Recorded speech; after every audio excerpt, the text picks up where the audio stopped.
BJP के प्रदेश प्रवक्ता प्रतुल नाथ सहदेव ने कहा है कि जेपीएससी परीक्षा परिणाम में व्यापक रूप से धांधली हुई है। इसके साथ ही हेमंत सरकार के लोगों को लाभान्वित करने के लिए कैटेगरी वाइज रिजल्ट प्रकाशित नहीं किया गया है। सरकार ने 11 महीने के अंतराल के बाद झारखंड पब्लिक सर्विस कमीशन का रिजल्ट निकाला। 24 जून को ये परीक्षा खत्म हुई थी और ये जो रिजल्ट है ये फाइनली जाकर अभी आया है 11 महीने के अंतराल के बाद। अब जो झारखंड पब्लिक सर्विस कमीशन ने रिजल्ट जारी किया है, मैं आपको एक बार वो दिखा दूँ, ये उनका कवरिंग लेटर था। अब आपको ये बताना मुश्किल लग रहा है कि ये झारखंड पब्लिक सर्विस कमीशन का रिजल्ट है या जिस राज्य में लॉटरी चलती है उसके लॉटरी का परिणाम। कुछ दिख रहा है इसमें कहीं भी कुछ भी? ये एक श्रृंखला से लगातार आप देखेंगे रिजल्ट का रोल नंबर्स दिया हुआ है और रोल नंबर्स के साथ एडवर्टीजमेंट नंबर हेडिंग में दिया हुआ है। ये 3 पन्नों का उनका जो रिजल्ट है उसमें कहीं कुछ विशेष उल्लेख नहीं है। मैंने कहा ना कि बता पाना बड़ा मुश्किल है कि ये झारखंड पब्लिक सर्विस कमीशन का जो रिजल्ट है या किसी लॉटरी का रिजल्ट। देखिए, अब आपको ये देखना होगा संविधान का जो आर्टिकल 15 और 16 होता है, वो जो वंचित समुदाय रहे हैं, एससी समुदाय की बात करें, एसटी समुदाय की बात करें, ओबीसी समुदाय की बात करें, उनको आरक्षण का लाभ देता है। यानी जितनी नौकरियां होती हैं उसमें उनको आरक्षण मिलना चाहिए, ये संविधान में निहित है।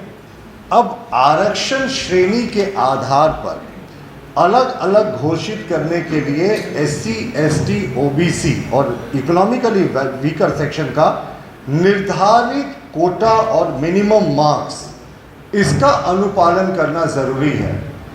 और अब देखिए, रिजल्ट में पारदर्शिता बरती जानी चाहिए। अब देखिए, झारखंड पब्लिक सर्विस कमीशन का जो वेबसाइट है उसका पहला ही है कि आयोग का उद्देश्य है निष्पक्ष और पारदर्शी भर्ती प्रक्रिया को बढ़ावा देना। पर भाई, हमें तो ये जो रिजल्ट हुआ इसमें तो कहीं कुछ निष्पक्ष और कहीं कुछ दिख नहीं रहा। वो मैं आपको आगे समझाऊंगा कि कैसे इसमें जो हमारी आपत्तियां हैं वो क्यों हैं और सरकार या जेपीएससी क्यों कवर अप कर रही है।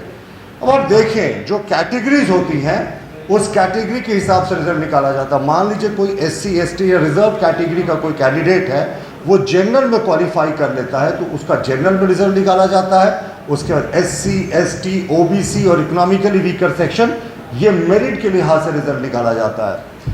परंतु इसमें किसी कैटेगरी का उल्लेख नहीं है, ये सपाट निकाल दिया गया रिजल्ट है। इसमें कौन कैसे जानेगा कि वो कैटेगरी उसकी कौन सी है। और देखिए, इसको और आगे स्पष्ट करने के लिए, आरक्षित कैटेगरी का अगर आप रिजल्ट निकालते हैं तो इससे सामाजिक समावेशन को बढ़ावा मिलता है, उन समुदायों को प्रोत्साहन मिलता है जो ऐतिहासिक रूप से पिछड़े रहे हैं। और देखिए, श्रेणीवार अगर आप रिजल्ट निकालेंगे ना तो ये कैंडिडेट्स को भी समझ में आता है कि भाई हमारी क्या स्थिति है, क्योंकि श्रेणीवार जो रिजल्ट निकलता है वो मेरिट के आधार पर निकलता है। तो जो कैंडिडेट इस श्रेणी में, मान लीजिए एससी की श्रेणी में पीछे है, वो ज़्यादा मेहनत करेगा इंटरव्यू में। तो ये जो इन्होंने रिजल्ट निकाल दिया, इसमें किसी कैटेगरी का उल्लेख नहीं है। और मेन एग्जामिनेशन में अब मैं आपको कार्मिक विभाग के द्वारा 19 दिसंबर 2023 को जो गजट नोटिफिकेशन हुआ था, combined civil service examination second amendment rules 2023, उसके मैं कुछ प्रावधान को पढ़कर सुनाता हूं तो आपको और स्पष्ट हो जाएगा कि किस तरीके से इन चीजों में पारदर्शिता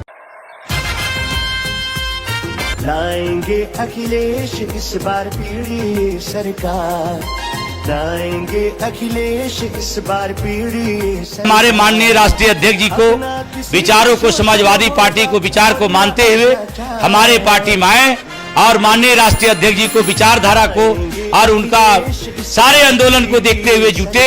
और मैं सभी को आह्वान करता हूं कि समाजवादी पार्टी में सदस्यता ग्रहण करके मजबूत करें।